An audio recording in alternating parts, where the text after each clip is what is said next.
The roadmap for this group isn't to stop with just becoming technically competent, like many of you are, but to figure out how you can begin to really recast the way you describe green buildings and the changes that we need to make. But if you think about this mythology of Ulysses trying to get past the sirens, and the sirens are the status quo that tells us to keep shopping, don't do anything different, it's okay, right? We're just a bunch of tree huggers. But really that's what this group is, right? This is the fleet of icebreakers that have decided to gather. And we hope that the hull of our ship is strong enough, right? And we hope that the engines in the boat are powerful enough, because we don't want to get stuck out here in this ice field, right? But that's really what we've been doing. We are making a pathway for the rest of the building industry to safely move behind.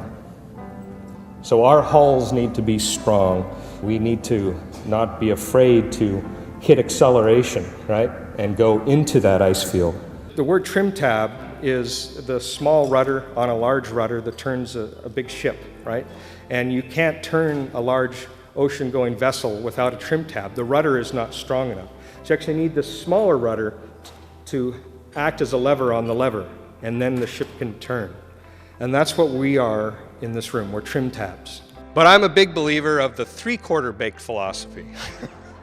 Don't wait till it's fully baked.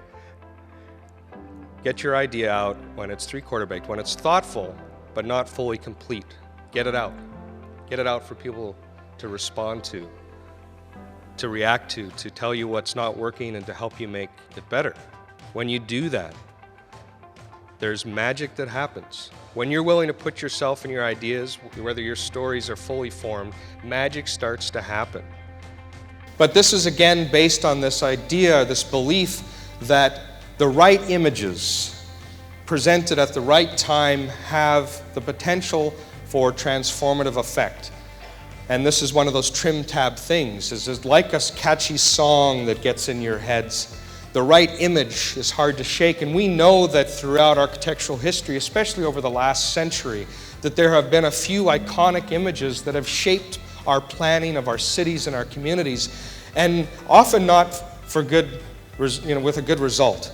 And I think that we've followed Frank Lloyd Wright's vision, and of course he's a brilliant architect, but some of the ideas in terms of how the automobile should be built into the fabric of our society went vastly awry, to put it mildly. There's a great experiment that was done on grasshoppers by some biologists, where what they did is they took these grasshoppers, and they have incredible ability, as you know, to jump really high in proportion to their tiny bodies. That's amazing, right? And what they did in this experiment was they put this mesh over the grasshopper cage.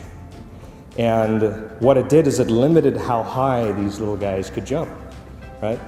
And so they had this mesh on the cage, and they jumped only as high as the cage would allow them. And then what the biologists did is they removed the cage, and lo and behold, the grasshoppers kept jumping only at the same height, even though the cage was removed. And there was this artificial barrier about how high they could conceivably jump, right? And I really think that it is a powerful metaphor for the limitations that we place on what we think we can achieve, right? Versus what we in reality can do. And now I'd like one last thing. This is a wonderful poem that Sarah found by Emily Dickinson, and I'd like you to recite it with me. The gleam of an heroic act, such strange illumination, the possible's slow fuse is lit by the imagination. Welcome, ladies and gentlemen, to Living Future 2010. Let's go kick some ass and have fun.